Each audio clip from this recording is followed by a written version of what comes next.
Well,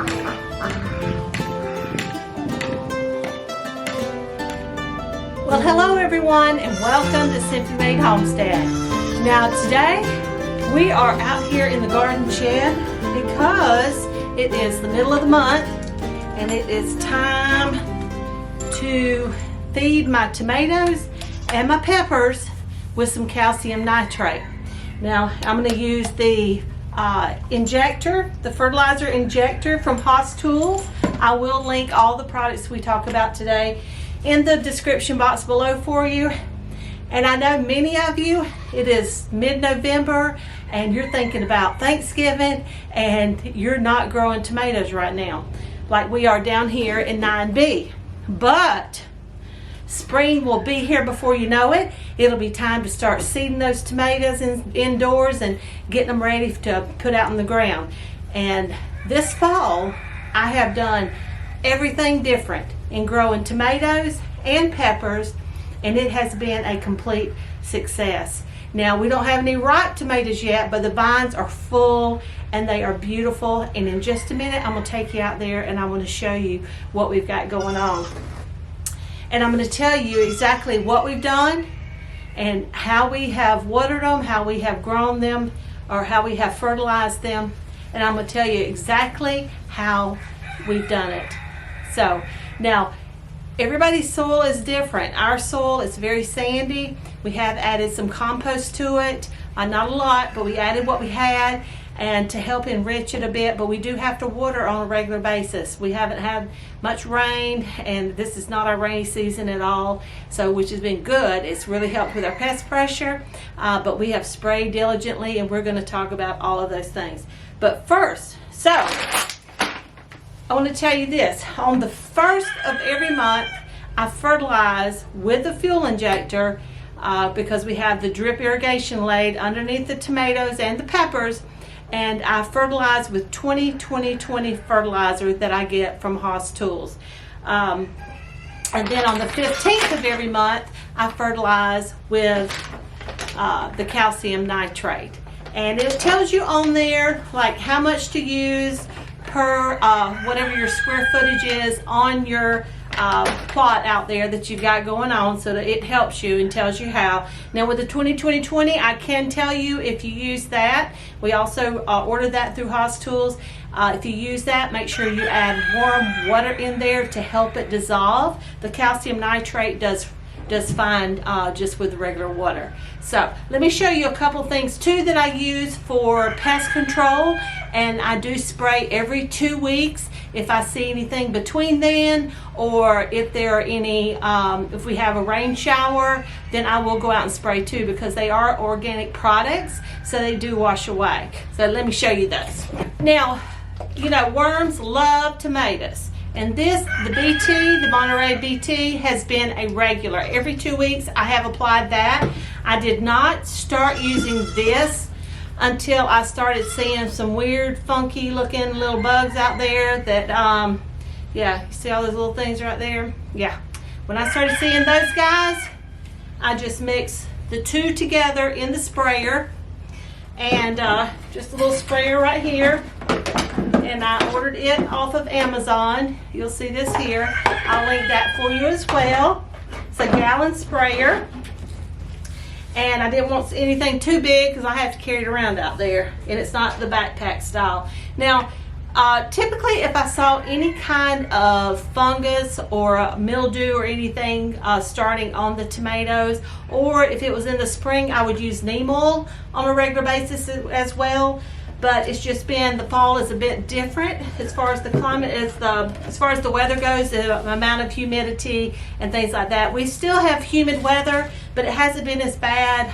We don't have as much rain this time of year, so I haven't had to use the neem oil. But those are three things: the BT, the neem oil, and the bug buster. These are my go-tos for my tomatoes and my peppers. All right, now the bag is a 10-pound bag, and there was not enough room in this injector to put the whole 10 pound. So I put what I could, which was most of it, probably 8 pounds. Turn the water on, and I'm going to go ahead and fill it up with water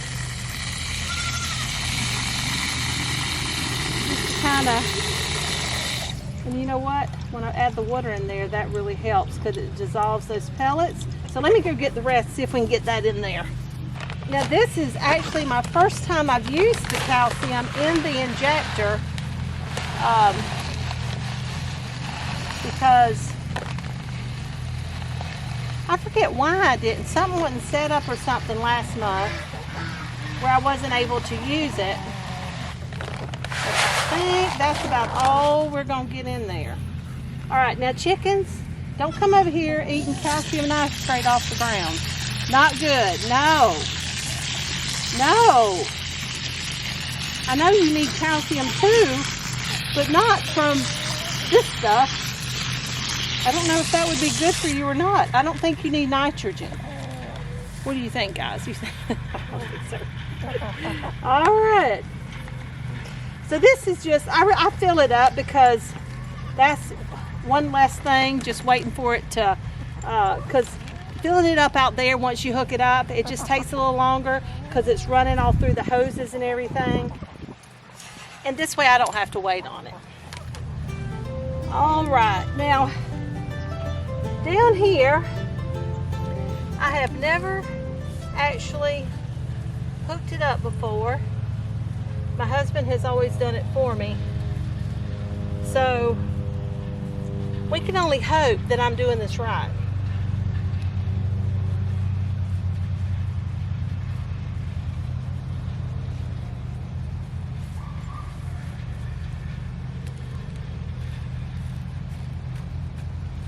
That end didn't look like it was working right.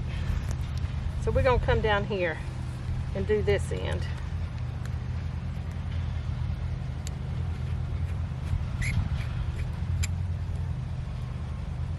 And that's going to take it through that. Oh yes, that's much better. I do believe that's looking right. I've undone it.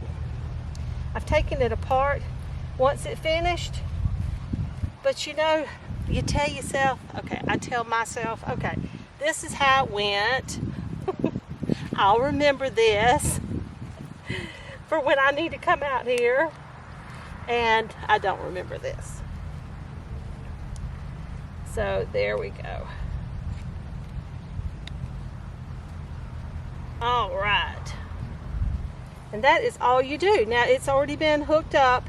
It has the valve coming into the tank and then this one coming out, and this is white, the calcium is, so you can't really see it.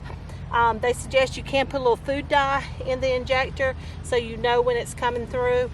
The 20-20-20 is actually blue, so it's real easy to see, but we're going to turn it on and I believe I'll be able to see. I'm hoping I can see water coming through there. So all right, I'm going to turn it on. I'm going to set it for about 4 hours. Give it a good soaking and make sure this runs all through the tank.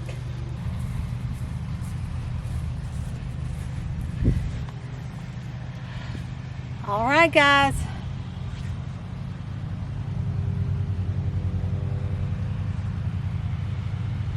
I cannot see the water going through there. Oh, I just saw a bubble. Okay, so we have action. I know that it does feel heavier. So I think that's a pretty good indication too. All right, guys, let me show you these tomatoes and these peppers because you are going to love them. Here are the tomatoes. Aren't they beautiful? Look at this thing. This thing is just, look at that. That thing is huge. I cannot wait to weigh that thing, just right by itself.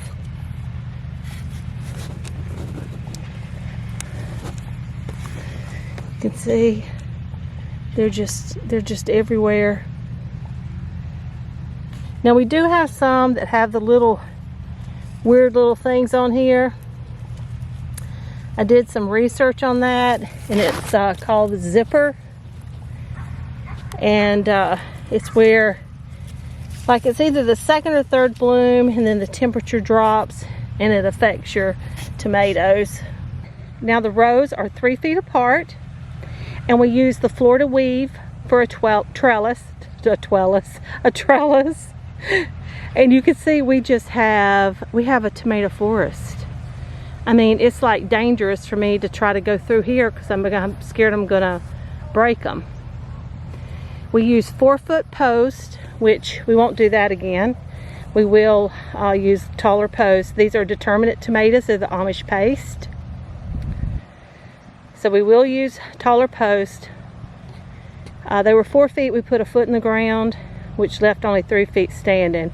I would really love to have a 6-foot post, 6 or 7 feet, to be able to really trellis, to be able to support all of my tomatoes.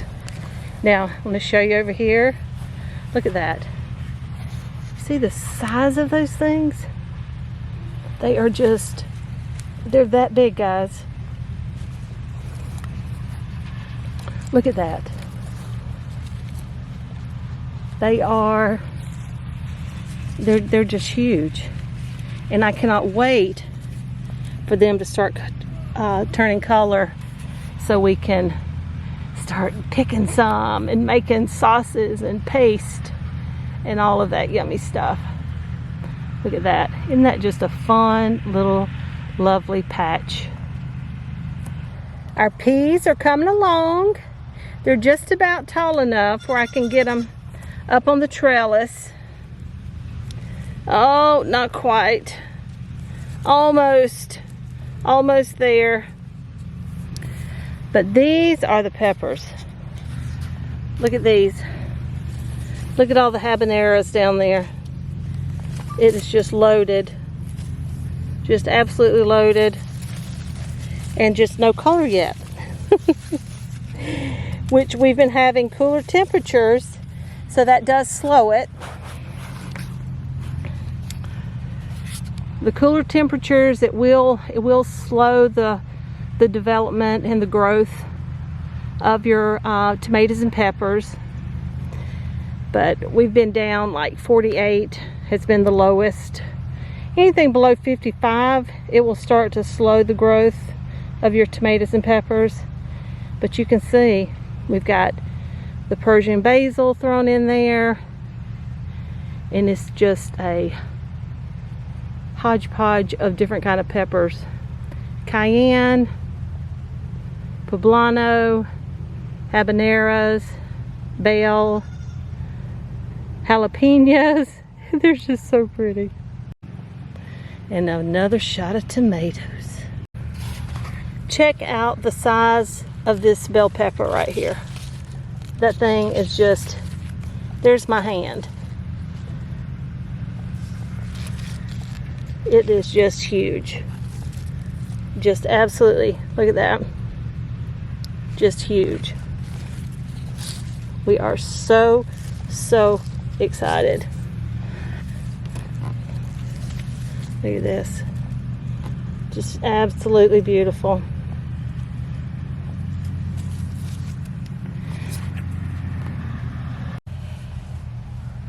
All right, now, the secret to my success, there are no secrets. I've just watched a lot of videos, I've done a lot of research, a lot of reading, and it has paid off. So this fall, we planted everything. All the rows are 3 feet apart. And once we marked our 3 feet and we got them furrowed, dug out, we laid a drip tape, our drip irrigation. And like I said, all these things, I will leave the links in the description box below for you. But we laid the drip irrigation, and then we covered up the drip irrigation, and we planted just to the side, because like the tomatoes, we had to go down. We wanted to go down nice and deep. I went through a little illness and then an injury, and so they got a little leggy, a little long, a little longer than what I wanted before I got them out here.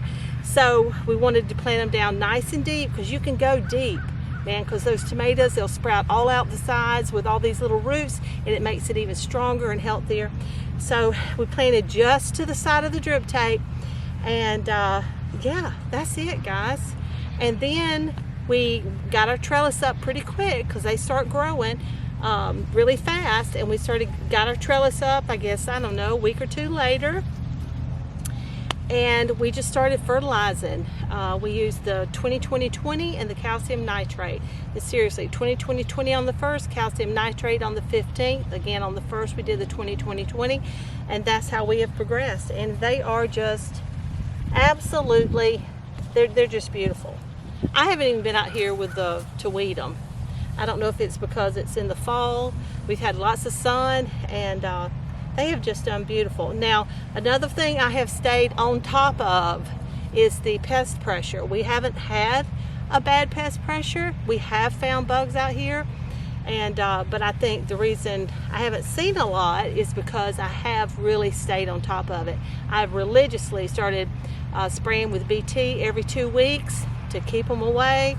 I saw a caterpillar or something out here, honey, I sprayed again, whether it'd been 2 weeks or not, because sometimes like the rain or whatever can wash it away.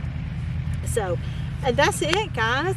That is what we have done, and I cannot tell you how blessed I feel. I'm nervous to be so excited because I'm so scared something really terrible is going to come along and take out my crop, because I'm so pleased.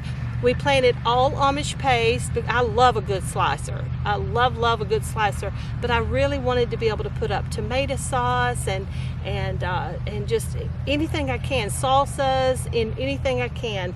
And my husband loves hot sauce, anything hot. So we're just super excited. We got us some more, updated our fermentation kits to make it with a little bubbler on top that we didn't have. So we are super excited and really looking forward to making lots of yummy stuff for our home. So if you have any questions about the tomatoes and the peppers, please leave them in the comment section below. I will answer your question. I will tell you exactly what we did. I am no expert, but this has been a beautiful thing. This is a beautiful thing, and I'm just tickled to death. So I want to turn you around and show you the other bed over there, my brassica bed with a few beans in there that I have literally haphazardly just kind of thrown things down there, sprinkled seeds out, and it's not great. And I've even had a little bunny come in and help me out a little bit, I believe. And so it's not great, but we're getting some stuff, and I want to show you what's going on there. All right, guys. Well, you can see I need to get out here, and I need to run my weeder. I need to heal up my things a little bit, would be a good idea. And I am going to do that. Not today, but I'm going to do that very soon. But you can see my broccoli and my cauliflower, it too got really high, and it was really leggy and just looked pitiful. A lot of them died in the pots because they didn't get the care they needed. But what survived, they are out here, and I've got more rooted or seeded and that are growing in the house now. So we'll be putting them out too. These are the dragon tongue beans here. It really hurt my feelings when my little bunny came along and ate them. I tried to grow them once before in the spring, and they just didn't do too good, and they seem to be doing a lot better this fall. Now down here is my arugula, which is so good. I love it.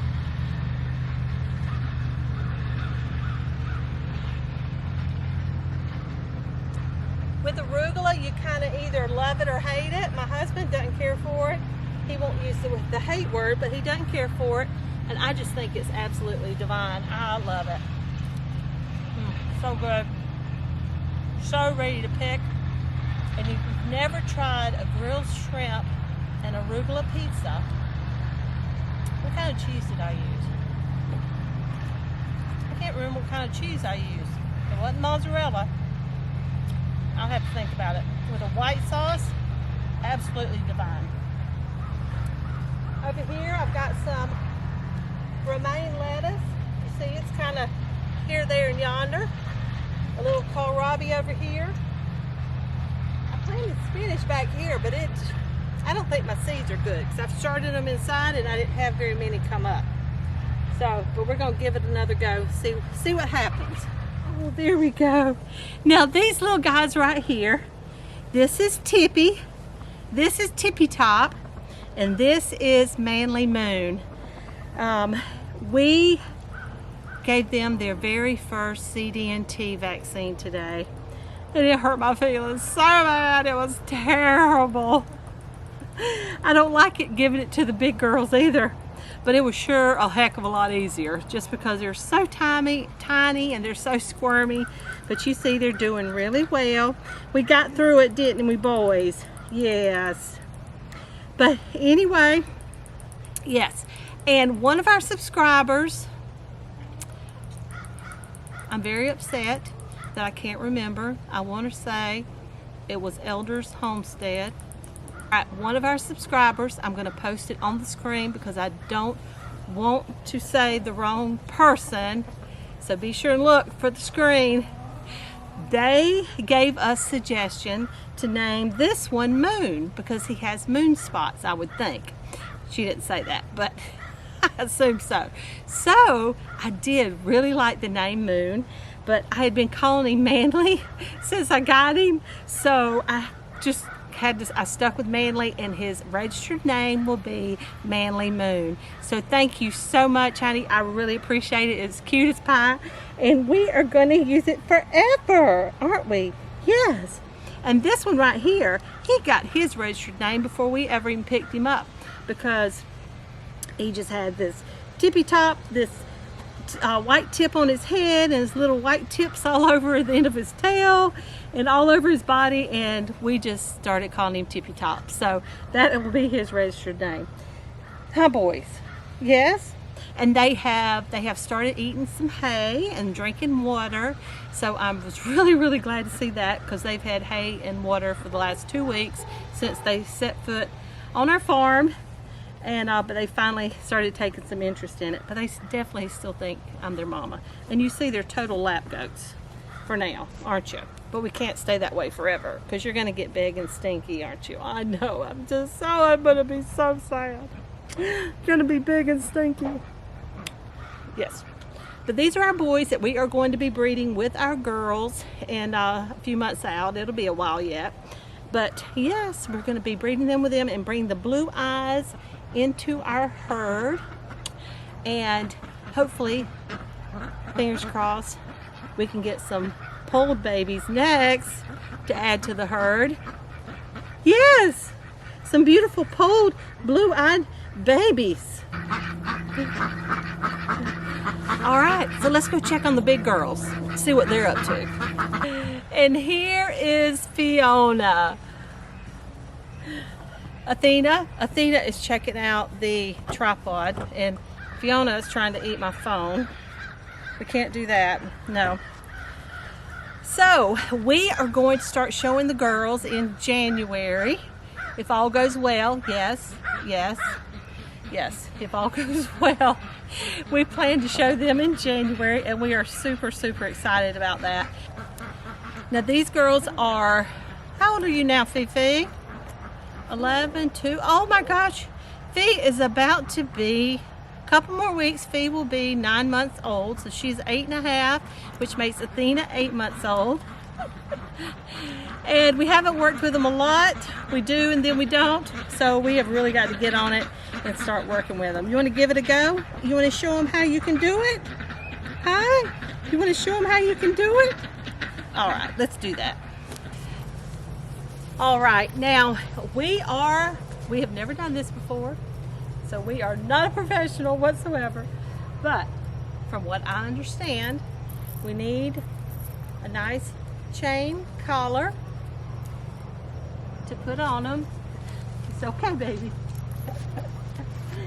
And you want the collar up around right underneath their jawline. All right, come on, Athena. Come on. And then you'll want them to walk. Come on, Athena. Here, we're going to do it like this for now. Come on. Now walk with your goats on your right side. Come on. You can see they haven't done this much. Come on. Athena, come on. Well, that didn't work out well at all, did it? All right, we got Fifi now. Come on, Fi. Come on. Come on. You are not cooperating. right, come on. Come on, Fifi.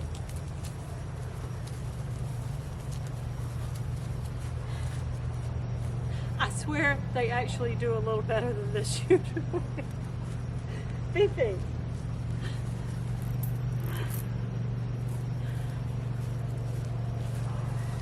Okay. I get it. I need to do this every day, right? Why are you being so contrary today? Do you know you're on camera? Is that it? All right, fine. We'll have to start again tomorrow. Hey! She almost knocked the camera over. Stop, Fifi. All right, guys, that's it for today. If you enjoyed this video, please give us a big old thumbs up. We sure do appreciate it. It really helps us out a lot. So if you have any questions or comments, please be sure to leave them below. We'd love to hear from you. And until next time, take care. God bless.